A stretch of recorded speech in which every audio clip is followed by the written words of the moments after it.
Hello there and welcome to this first vodcast from Guildford Borough Council, specifically to do with business matters in and around the borough. I'm Peter Gordon and it's my pleasure to introduce, as you can see, the leader of Guildford Borough Council, Councillor Bigmore. Hi, Joss. Hi, Peter. Good afternoon. Just very quickly, obviously we're talking in a lockdown again, a situation here. As a general approach from Guildford Borough Council, your advice to businesses? I think advice to business is we've kind of been here before. You know, this is the third lockdown. You know, have confidence we're going to get through it. You know, there is support out there available. Stay in contact with the council. There are funds coming from government in I don't know. We don't know when they're coming or what form, but they are coming. And I think, you know, just staying in contact with the council, and we'll do our best to support you as we can. And obviously, when things can reopen, we'll be there to help and promote and really push the recovery for when things return to normal. But at the moment, it's just stay in contact with the council, and we'll do our best to be there for you. And whilst, you know, there are many rules that people have to follow, both in their personal and indeed in their business life, I would presume that clearly you recommend that people still continue to do that. Yes, I think it's clear that the increased transmission of this new strain of the virus is an absolute game changer. I think that the stress on the hospitals, I quoted the numbers on Tuesday night. I think, you know, Christmas Day, there were just under 18,000 people in hospital with COVID. Then on the 4th of January, 28,000, and yesterday, well over 30. So the numbers and the strain on the NHS are more acute now than they have been throughout this whole crisis. So now is not the time to ignore the guidance. Now is the time to be very, very disciplined. We're so close to the end of this. You know, there are already 16,000 people in Surrey that have been vaccinated. You know, we are near the end. This is not the time to just ignore the guidance. So hold the line. Please stay at home where you can. Please protect yourselves, protect everybody else, and please protect the NHS. In terms of business, and I mean, there are many projects, some of which are very much on the table now, coming down the line in the borough. But aside from obviously looking forward to those, and, you know, master plan and North Street and other things like that, how is it best for businesses to actually engage with you, both through these difficult times and also, pray, of course, going forward into when things get back to some sort of normality? Well, I mean, there is always emailed me personally. I'd love to hear from any issues that you have, and my lead councillor, John Redpath, the lead for economy. You know, we want to have a very open communication with all the businesses in the town to hear directly from you. More formally, there's a business survey, whereas if you check the www.guildford.gov.uk website, there's a business survey so that you can really tell us the things you're experiencing and the things that are important moving forward. We are developing a new procurement strategy, which is really prioritising local businesses, so we keep the money local. And Thursday of next week, we have our annual business briefing, where we have a presentation on the council's outlook, the council's budget. We have a presentation from the chief exec of the Surrey Wildlife Trust on the green economy, and also one of the senior economists from NatWest is doing economic recovery in a post-COVID world. So, you know, if you wish to attend that, or that is interesting, it's obviously an online business briefing, a virtual, but we'll be happy to invite anyone that's interested. Guildford Borough Council, of course, public service organisation, but nonetheless, you know, is a business too, of course. How does that work with the whole sort of local government, public sector, but a business as well? How does that work? I think that obviously post 2008, there has been an increased need for councils to operate in the private sector. So, you know, as central government, you know, we all know that the debt that the country was in, changes need to be made. And in the most part, councils have been pretty good.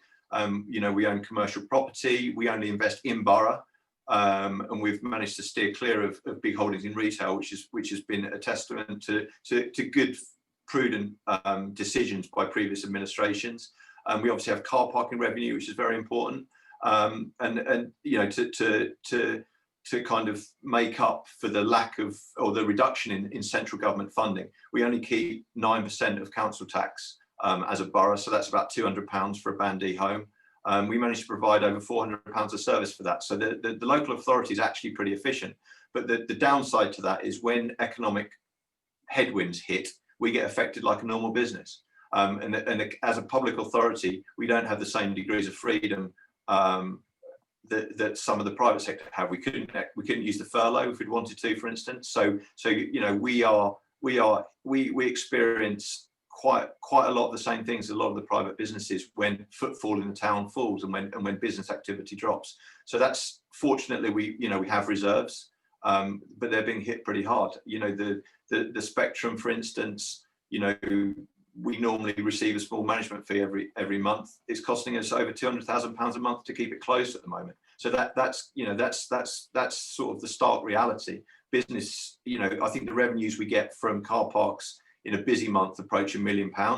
You know, we've had to close the car parks for a lot of months this year. So that's a significant impact. But, you know, there will be some challenging decisions made for next year's budget, which is why we're doing the online budget survey to find out what residents actually feel is important of the things that the council provides. You know, but the council is in a relatively good position because of prudent financial management in the past. So, you know, I don't want anyone to get panicked about the services to the most vulnerable for next year, but some of the more discretionary services, we probably will have to adjust some of the things that we provide.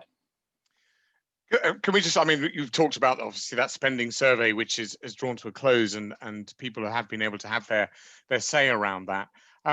Business rates and also the buildings that the council owns. So let's just take the business rates first of all. Where are you with the business rates? A lot of people talk around, you know, it's because the business rates that you've got some gaps in the shops and things like that. Do you think that's fair? Well, I think the government, central government sets business rates, and the borough council collects them. We collect in a normal year, getting on for £100 million worth of business rates. Guildford Borough Council keeps less than 5 million of that. Now, if I was a business rate payer in Guildford, I would be very frustrated given the amount of business rates you pay, you know, when there doesn't seem to be any flexibility of it, or when you don't see the benefits of that 100 million in the borough in which you operate. Now, you know, I'm fully aware that there needs to be transfers to less advantaged areas of the country, but it's quite extreme that a lot of the, you know, as I said, £100 million worth of business rates, the borough keeps just 5 of that. So, you know, I think the government, to be fair, has made concessions on business rates that are very important.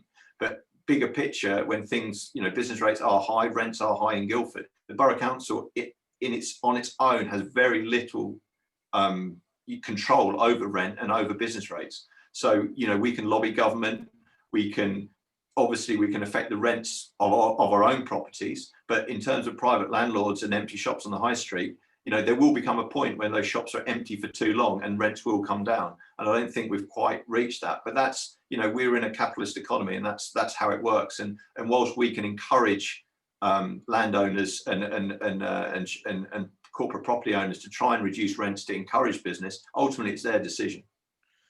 And also, just on the subject of spending, but also trying to balance the books, obviously, are coming out of well, it's an unprecedented time. So the ownership of buildings that the council have got, would you be looking at any point to sell those off? Well, we can't, the way that council finance works, we cannot use capital receipts, i.e. if we sell a building, we cannot use that money to plug day-to-day spending. So they're completely separate accounts. The council has to raise in income, recurring income, what it spends on service. So, you know, people were saying you should cancel the Walnut Bridge. That would be, you know, for £4 or £5 million you could save. We cannot use that to fund council services. That's a completely separate account. So, to be honest, the council now, we're opportunistically trying to actually spend capital because, you know, interest rates are quite low. If we can spend that money on projects where we can get a return that is for the good of the future of Guildford, we will do it. So it's quite a weird situation where we are not constrained in terms of capital spending. And to be honest, Peter, we should be investing in our future. We can't let short-term issues of COVID impact the future growth and the future well-being of Guildford Borough. So we're looking for opportunities to invest in the borough and in the borough's infrastructure to make it a much stronger economy in the future. But that's almost another, as opposed to the day-to-day spending issues, which is how can we raise more, revenue there to fund the service we do. So it's kind of two separate things. As last night at the planning committee, we've got the Ash Road Bridge, which is going to be, 20-30 million pounds worth of investment in a road bridge in Ash, much needed infrastructure. That's something we will continue to do. So we're not constrained in that, and we're not constrained in terms of, Guildford Park Road building, Bright Hill building, Wayside Urban Village building houses and affordable houses that we need. There is no constraint there. The constraint is more on the day-to-day current account. It's called the revenue account. So decisions to be made around spending, and it is tough times at the moment for all. But I know that you're keen, and you've said in other speeches that you've made and other conversations that we've had, that from a borough point of view, you feel that people need to stay positive. There's much to offer from the borough. Absolutely. I mean, I keep quoting, and someone corrected me that it wasn't Churchill originally, but it is always darkest before the dawn, and it is pretty dark at the moment. I'm not going to lie. It's the winter. There's not a lot of daylight. The case numbers, hospitals, things are getting worse, and they will be getting worse for the next week at least before things get better. However, there are 3 or 4 approved vaccines now across the world. There are, the big mass vaccination centre at Epsom Racecourse will be up and running next week. We hopefully will have some good news about our Guildford Centre next week. These are good things that are coming online, and hopefully by the spring, I'm not going to sit here and predict when we're going to be back to normal, but there's already 25-30% of the above 80s and the vulnerable been vaccinated. These are real important milestones to getting back to normal. So now is not the time to relax what you're doing. There is some really good things going to happen. There's in come the summer, and it's going to be it's going to be a lot of celebration. And a lot of there'll be a lot of celebration. There'll be a lot of reflection about the things we've lost and the sacrifices we've been through. But I think now we just need to stay positive. There is that light at the end of the tunnel is getting brighter and brighter. And as soon as the numbers of over 80s, over 70s, over 60s school teachers are all getting vaccinated, will be little milestones on the way back to full recovery. And I cannot wait, Peter. This is what the things we're experiencing now. I never thought I'd experience when I stood to be a councillor. And we're going to get through them. The community has been amazing. Today I had the guy from Hogsback Brewery saying, look, we're not using here. If you need this as a drive-through vaccination, can I be of any assistance? The kind of things you get from the community has been unbelievable. And I think if we can harness that, because it feels more together now than it has done since I've lived in Guildford. And if we can harness that as we recover, Guildford's going to be really exciting in the next few years, and there's going to be a lot happening. So yes, whole 2 months worth of sacrifice is going to be great. The latter half of 2021. We hope so. Joss Bigmore, thanks very much. Thank you, Peter.